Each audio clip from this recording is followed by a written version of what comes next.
الصلاة خير من النوم.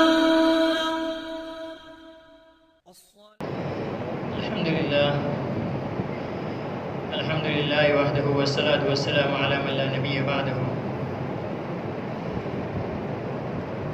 أعوذ بالله من الشيطان الرجيم. بسم الله الرحمن الرحيم.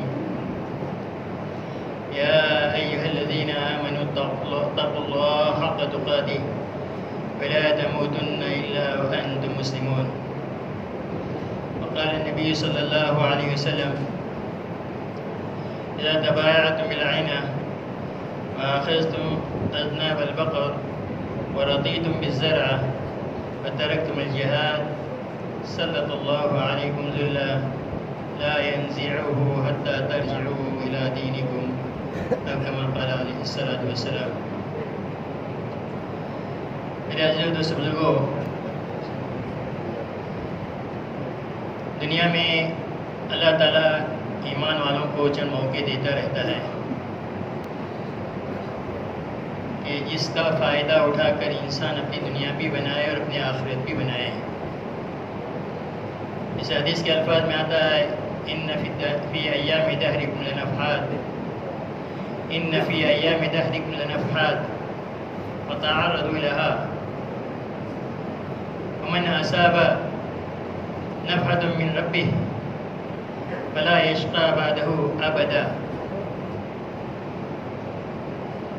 بعض مواقع اللہ دیتے ہیں جس میں اللہ کی رحمت کی خصوصی ہوائیں چلتی ہیں، اور وہ مواقع مختلف ہوتے ہیں. کبھی تو رمضان کا مہینہ عطا کیا، کبھی شب قدر عطا کی، کبھی شب برات عطا کی، اور کبھی اور ایام عطا کیے، اور کبھی ذی الحجہ کے 10 دن عطا کیے، تاکہ آدمی ان لہروں میں اپنے آپ کو پیش کرے. یعنی اس دن کے اعمال یا اس رات کے اعمال کو اپنے آپ کے اندر لگائیں اس اعمال میں، تو گویا کہ اللہ کی ربانی لہریں چلتی ہیں، وہ اس میں اپنے آپ کو پیش کر رہا ہے. اور حدیث کے الفاظ میں آتا ہے کہ جس کو اللہ کی ربانی لہروں کی رحمت کا ایک چھینٹا بھی مل جائے، جسے اللہ کی رحمت ایک چھینٹا دنیا اور آخرت اس کا مقابلہ نہیں کر سکتی. پوری دنیا کی نعمتیں جتنی ملیں گی ان سب کے مقابلے میں اللہ کی رحمت کا ایک چھینٹا ملنا گویا یہ اس سے بہت بڑی چیز نعمت ہے. اور سب سے اہم چیز جو حدیث نے بیان کی، فلا یشقى بعده ابدا، اس کے بعد انسان کبھی محروم، کبھی ناکام، کبھی نامراد نہیں ہوگا.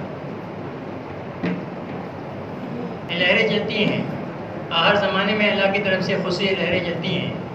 آدمی کی ذمہ داری، ایک ایمان والے کی ذمہ داری ہے کہ جب یہ لہریں چلیں تو اپنے آپ کو ان لہروں میں پیش کریں، اس ایمانی ماحول میں، ان اعمال کے ماحول میں اپنے آپ کو لگائے، تاکہ اللہ کی رحمت کا کوئی چھینٹا ہمارے بھی بدن پر اور ہمارے بھی دل پر اور ہمارے بھی دماغ کے اوپر اس کا اثر پڑ جائے.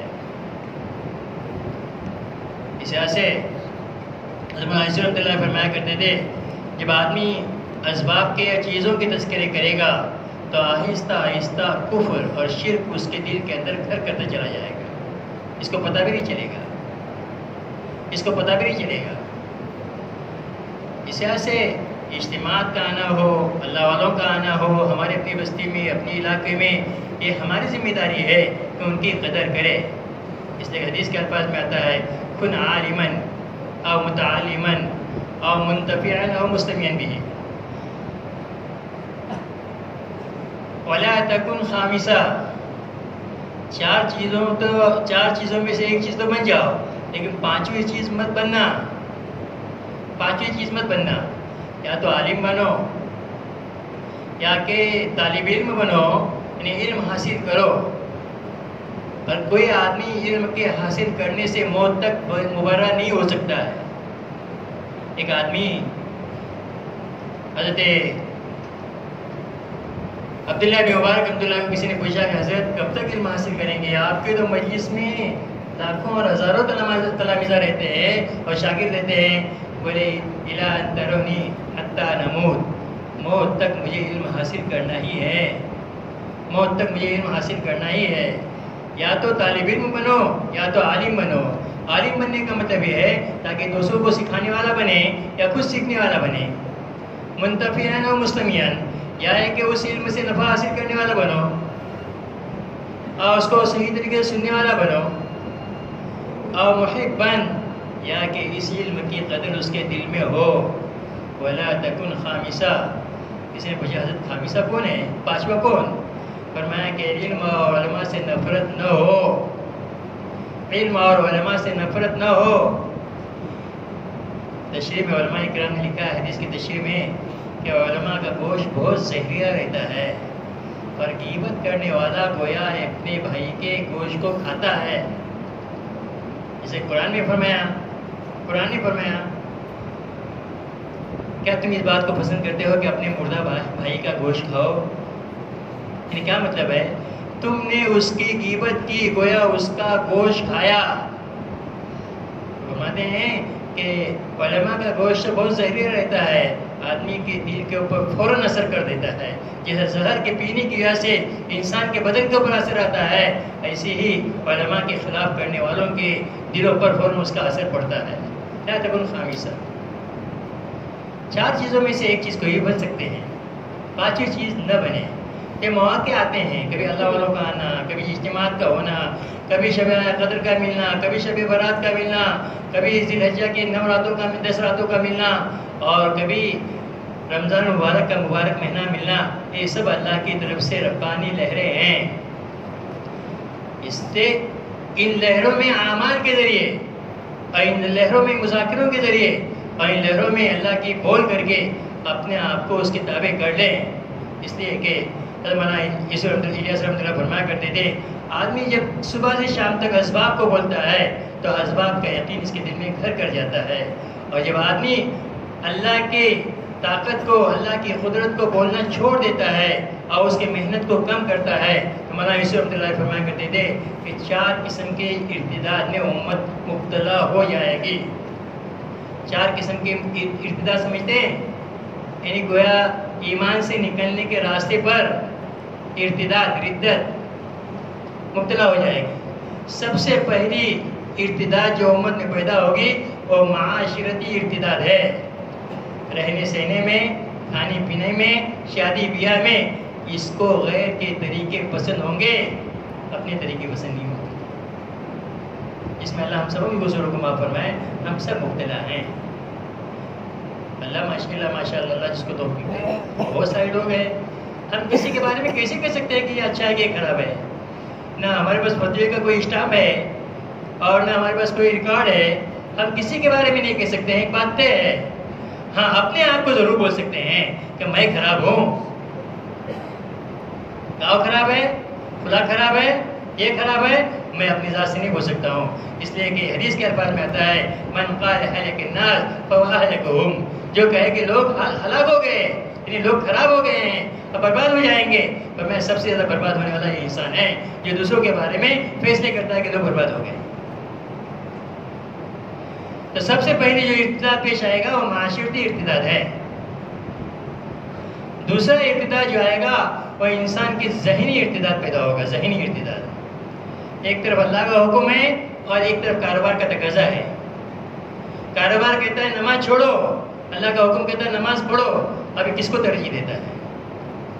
کاروبار کہتا ہے کہ حرام کو چھوڑو اور حلال کو پکڑو، اور اس کا اسباب، اس کا دھندا کہتا ہے نہیں یہ کیسا ہوگا، پھر کیسے ہوگا۔ اس لیے مولانا اسلام فرمایا کرتے تھے کہ لوگ حرام سے بچنے کی کوشش کرنے کے بجائے حرام کو ہی حلال کرنے کی کوشش میں لگے ہوئے ہیں۔ یہ کیسے حلال ہو جائے؟ جبکہ حرام کما کرے گا، صدقہ بھی کرے گا تو اسے کوئی فائدہ۔ حدیث سفیان ثوری رحمۃ اللہ علیہ کا مقولہ ہے ترک فلس من حرام حلال، ترک فلس من حرام افضل عندی من صدقۃ مئات الف فلس۔ ایک آدمی 1,00,000 روپے صدقہ کرے، 1,00,000 روپے صدقہ کرے، اس سے اچھا میرے نزدیک وہ آدمی ہے کہ جو 1 روپیہ حرام کا کھانے سے بچ جائے۔ اس وجہ سے ذہنی ارتداد پیدا ہوگا. عوامر اللہ کے اور اسباب. عوامر اس سے علماء فرماتے ہیں اللہ نے کامیابی کے لیے احکام دیے ہیں، حکام نہیں ہیں. حکام کامیابی کا ذریعہ اور کامیابی کا زینہ نہیں ہے. اللہ ہمارے قصوروں کو معاف کرے. احکام کو چھوڑ کر کے ہم حکام کی طرف متوجہ ہو رہے ہیں کہ حکام کیا کریں گے ہمارے بارے میں، حکام کیا چاہتے ہیں ہمارے بارے میں. اس طرح فرمایا کہ احکام کو چھوڑ کر کے حکام کی طرف متوجہ ہونا اور حالات کے آنے پر نگاہ اللہ کے غیر کی طرف چلے جانا یہ یقین کے اور ایمان کی کمزوری کی نشانی ہے. اور تیسرا ارتداد جو پیدا ہوگا وہ قلبی ارتداد پیدا ہوگا کہ اس کا دل اندر سے کیا ارتداد ہوگا. فرمایا کہ اس کو اسلام کے ظاہر کرنے میں شرم، اسلام کے ظاہر کرنے میں اس کو شرم محسوس ہوگی اور باطل اغیار کی تہذیبوں اور تمدن کے ظاہر کرنے پر اس کو فخر محسوس ہوگا. فرمایا کہ قلبی ارتداد ہو چکا ہے. اور چوتھا جو آخری درجہ ہے وہ ہے لسانی ارتداد، یعنی زبان سے کہے یہ سب تپوسلا ہے. ایک صاحب ملے مجھ کو کہنے لگے کہ کہ مولانا جنت جہنم ہے بھی، کس نے دیکھا؟ آپ کیوں باتیں کرتے ہو ساری چیزیں؟ یہ کیوں باتیں کرتے ہو ساری چیزیں؟ کس نے دیکھا ہے؟ ایک صاحب مجھ سے بولنے لگے کہ مولانا مجھ کو ایک آدمی ملا ایسا کہتا ہے.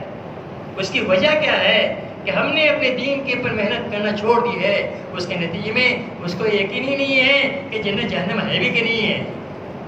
اگر وہی الفاظ بولتا صبح شام تک جنت ہے، جہنم میں ہے، مر کے جانا ہے، قبر میں حالات آئیں گے، تو اس کے بعد سے الفاظ کبھی نہیں نکل سکتے ہیں. اس لیے فرمایا کہ دین کی محنت ضروری ہے، مردوں میں بھی ضروری ہے، عورتوں میں بھی ضروری ہے اور بچوں میں بھی ضروری ہے.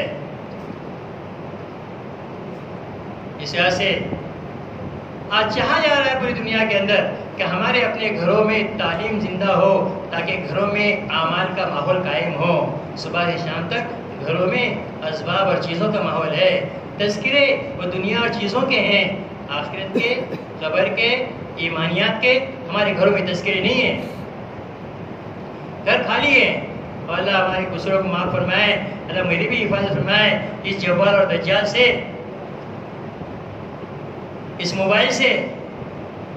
یہ گھروں میں بھی ہمارے پہنچ گیا ہے اور کوئی احساس نہیں ہے. ہم نہیں کہتے ان موبائل پر وہ کوئی غلط کام دیکھتے ہوں گے، ان موبائل پر کوئی غلط کام سنتے ہوں گے، نہیں کہتے، کوئی ضروری نہیں ہے. لیکن ایک ماں کا اپنی بچیوں کے ساتھ میں، ایک بہو کا اپنے ماں کے ساتھ میں اور اپنی سہیلیوں کے ساتھ میں صبح سے شام تک موبائل پر باتیں کرنا، اس کی کہاں سے ایجاد ہے؟ کیا لائنی باتوں میں نہیں آئیں گے؟ بہت اچھی بات ہے ماشاءاللہ، ہماری عورتیں بہت پاکیزہ ہیں انشاءاللہ، کوئی مسئلہ نہیں ہے. کبھی کسی کے ایسے غلط یا کچھ فنکشن دیکھے، کوئی یہ دیکھے، ہمیں بھی یقین ہے کہ انشاءاللہ بالکل ہی دیکھتے ہوں گے. لیکن کیا یہ فضول ضائع کرنا نہیں ہے، فضولیات میں اور لغویات میں لگنا نہیں ہے. اس طرح سے فرمایا کہ عورتوں میں گھروں میں تعلیم زندہ ہو تاکہ جو ماحول صحابہ کے گھروں میں تھا، ابو سلمہ گھر میں تذکرہ کر رہے ہیں، دیکھو جب کوئی مصیبت آتی ہے نا تو تم یہ دعا پڑھو، اللہم اجرنی فی مصیبتی واخلفنی خیرا منہا، اللہ اس مصیبت میں میری پناہ بھی، مجھ کو پناہ بھی عطا فرما اور اس سے بہتر بدلہ عطا فرما. میں دعا بھی سن لی، دعا بھی پڑھ یاد کر لی اور اچانک انتقال ہو گیا میرے شوہر کا، ابو سلمہ کا، تو فوراً دعا یاد آ گئی. یہ سب سے بڑی خوبی تھی صحابہ کی کہ فوراً وہ چیز یاد آ جاتی تھی، فوراً ان کو آخرت، ان کو اعمال یاد آتے تھے. ہم کو یہ چیز نہیں ہوتی ہے، پڑھی ہے، یاد بھی ہے، لیکن اس وقت بھول جاتے ہیں یا اس وقت آپ اس کو بھلا دیتے ہیں. اب میں نے دعا تو پڑھ لی کہتی ہے، اب کروں کیا؟ ابو سلمہ سے زیادہ محبت کرنے والا کوئی شوہر مجھ کو مل سکتا ہے؟ لیکن اس دعا کی برکت کا میں نے نتیجہ دیکھا کہ اللہ کے نبی صلی اللہ علیہ وسلم میرے شوہر بنے ہیں جو دنیا میں سب سے اچھے شوہر ہیں. گھروں میں تذکرے ایمان و اعمال کے تھے. دعوت کی اور تعلیم کے ذریعے ہم چاہتے ہیں کہ گھروں میں ایک اعمال قائم ہو جائے. اور گھروں میں ایک تو آپ سے گزارش ہے کہ ہمارے اپنے گھروں میں تعلیم کے حلقے اہتمام کے ساتھ میں، پابندی کے ساتھ میں، پوری دھیان اور توجہ کے ساتھ میں برتن بھی ہو رہے ہیں، کپڑے بھی ہو رہے ہیں، اور کھانا بھی پک رہا ہے، اور تعلیم بھی ہو رہی ہے، اثرات دل پہ کیوں نہیں پڑتے ہیں؟ دوسری گزارش یہ ہے کہ ہاں اپنے گھروں میں مستورات کی جماعتوں کا قیام کروائیں، مستورات کی جماعتوں کا قیام کروائیں۔ ہمارے ساتھی مثال دیتے ہیں، لوگ مثال دیتے ہیں کہ اگر ہمارے گھر میں کوئی بل ہے، بل کیا بولتے ہیں، سوراخ، اور اس میں سانپ گھس گیا ہے، تو سب گھر والوں کو نکالنے کی فکر رہتی ہے کہ نہیں رہتی ہے؟ اب اس کے نکالنے کا آسان طریقہ کیا ہے کہ اس بل میں پانی ڈالتے ہیں تاکہ سانپ اوپر نکل آئے۔ ایسے ہمارے گھروں میں جو باطل کی گندگیاں، خرافات اور اسباب اور چیزوں کی گندگیاں آئی ہوئی ہے، اس کو نکالنے کا آسان راستہ یہ ہے کہ گھروں میں جماعتوں کے قیام کے ذریعے ایمانیات کا پانی اپنے گھروں میں چھیٹا جائے، تاکہ 24 گھنٹے 48 گھنٹے ایک ماحول میں رہتے ہیں تو اس کی وجہ سے وہ باطل چیزیں، وہ صاف، وہ زہریلی چیزیں انسان کے گھر سے نکلتی ہیں۔ ان دو چیزوں کی تو آپ حضرت سے خصوصی درخواست ہے کہ ہمیشہ اس کا اہتمام ہو۔ ہر گھر، علماء فرماتے ہیں عورتوں کا دین کی محنت میں نہ لگنا اور عورتوں کا خروج نہ کرنا، یہ سب سے زیادہ ذریعہ ہے امت میں گھروں میں رسم و رواج کے آنے کا اور باطل کے پھیلنے کا اور عدت کے آنے کا۔ اس لیے ایک تو اہتمام اس طرح کریں۔ دوسری چیز یہ ہے کہ ہمارے بچے، یہ نونہالان، یہ ہمارے نونہال کہاں جا رہے ہیں؟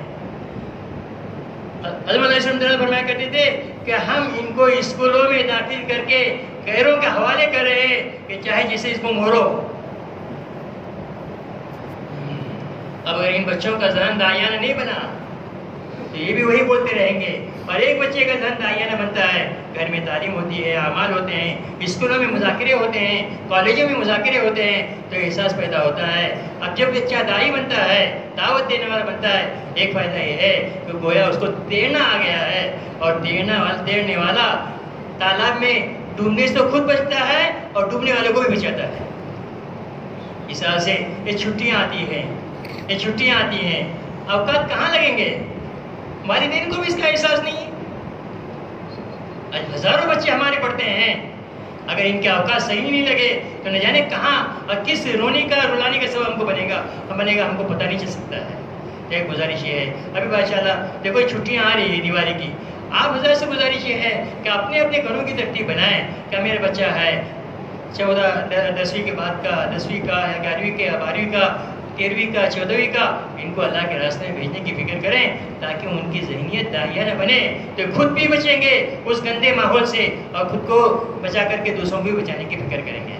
ایک چند گزارشات ہے آپ لوگوں سے کہ ہم اپنے گھروں کے ماحول کو اس طریقے پر ڈالیں گے تو اللہ تعالیٰ کی ذات اقدس سے امید ہے کہ ہمارا گھر، ہمارا معاشرہ، ہمارا محلہ ایک مدینہ کا محلہ بنے گا، اور ہماری مسجدیں یہ مسجد نبی کا نمونہ بنیں گی، اور پھر وہ نورانیت جو اللہ نے آپ صلی اللہ علیہ وسلم کے زمانے میں بتائی تھی کہ اس ماحول میں اور اس معاشرے میں جا کر کے لوگوں کو ایمان ملتا تھا، اللہ کرے یہ مبارک بستی، یہ پاکیزہ بستی، یہ اتنی اچھی بستی ہے، ایک ایسا ماحول بن جائے کہ جو آئے یہاں سے ایمان لے کر چلے جائے۔ کریں گے انشاءاللہ اس کی فکر۔ تو ایک گزارش ہے کہ اپنے نام لکھائے کہ ہمارے گھروں میں جماعتوں کو اتاریں گے، کوئی حرج نہیں ہے، ہم اپنے گھروں میں تعلیم شروع کریں گے، اپنے بچوں کو اللہ کے راستے میں بھیجیں گے۔ ہم تو ابھی سوچتے ہیں اب کام بچوں کو ہو گیا، بچے ہوتے بولتے بڈھوں کا کام، جوانوں کا کام ہے، بچے کیا کریں گے، اور بوڑھے ہو گئے تو بولے اب تو جوانوں کا کام ہے، ہم کیا کریں گے، اور جب تک خود جوان تھے تو بولتے تھے کہ نہیں ابھی بچوں کو تھوڑا بڑا ہونے دو، اس کے بعد انشاءاللہ ہم کریں گے، پھر ہو جائیں گے۔ ایسی گاڑی چلتی رہے گی اور زندگی ہاتھ سے نکلتی چلی جائے گی۔ اللہ تعالیٰ مجھے آپ سب کو عمل کرنے کی توفیق نصیب فرمائے۔ سبحان اللہ۔ Subscribe now and press the bell icon. Never miss an update.